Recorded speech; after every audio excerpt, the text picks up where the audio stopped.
तर राज ठाकरे आणि उद्धव ठाकरे एकत्र येण्याची शक्यता वर्तवली जाते। महेश मांजरेकरांनी घेतलेल्या मुलाखतीमध्ये राज ठाकरेंनी युतीसाठी उद्धव ठाकरेंना टाळी देण्याची इच्छा व्यक्त केली आहे। त्याला उद्धव ठाकरेंनीही सशर्त प्रतिटाळी दिली आहे। महाराष्ट्र आणि मराठी माणसासाठी ठाकरे बंधूंनी एकत्र यावं अशी अनेक वर्षांपासून दोन्ही पक्षांचे कार्यकर्ते आणि सामान्य नागरिकांची भावना असल्याचं समोर येते।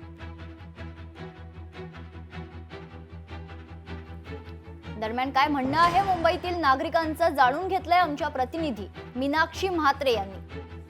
राज ठाकरे यांनी उद्धव ठाकरे यांच्यासोबत युतीचे संकेत दिलेले आहेत आणि आता संपूर्ण महाराष्ट्रामध्ये हीच चर्चा आहे की ठाकरे बंधू एकत्रित येणार का।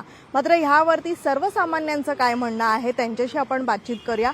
मी मुंबईच्या दादर परिसरामध्ये आहे आणि इथे असलेल्या सर्वसामान्यांचं नेमकं काय म्हणणं आहे त्यांच्याशी आपण बातचीत करूया। काय सांगाल? खरं तर एकच चर्चा आहे, कालपासून आपण पाहतोय की राज ठाकरे यांनी एका मुलाखतीमध्ये उद्धव ठाकरेंसोबत युती करण्याचे संकेत दिलेले आहेत।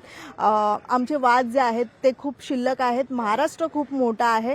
काय वाटतं यावरती तुम्ही सर्वसामान्य म्हणून कसं पाहता? आम्हाला वाटतं की ते दोन्ही बंधू एकत्र आले तर करतील महाराष्ट्रासाठी काहीतरी आणि करावं, आणि त्याच्यासाठी त्यांनी एकत्र आलं ना तर फार बरं होईल। त्यांच्या आतले काय ते वाद ते बघून घेतील, पण त्यांनी जनकल्याणाचं काम मात्र नक्कीच करावं, महाराष्ट्राचं भलं करावं। मराठी माणूस त्यांच्या त्या कृतीची वाट बघतोय। बाळासाहेबांचे जे विचार आहेत ते असं आपण म्हणतो की दोन नद्या जाऊन समुद्राला मिळतात, तसंच ह्या दोन भावांच्या एक नद्या आहेत आणि त्या समुद्राला मिळतील आणि मराठीला एका वेगळ्या स्तरावर नेऊन ठेवतील अशी अपेक्षा आहे। सर्वसामान्यांना देखील या ठिकाणी ठाकरे बंधू एकत्रित येतील अशीच अपेक्षा आहे आणि निश्चितच या बाबतीचं म्हणजेच नवीन युतीचं स्वागत देखील सर्वसामान्य करतील अशीच या ठिकाणी सर्वसामान्यांची प्रतिक्रिया जी आहे ती पाहायला मिळते। व्हिडिओ जर्नलिस्ट रोहित कांबळेसह मीनाक्षी म्हात्रे, लोकशाही मराठी, मुंबई।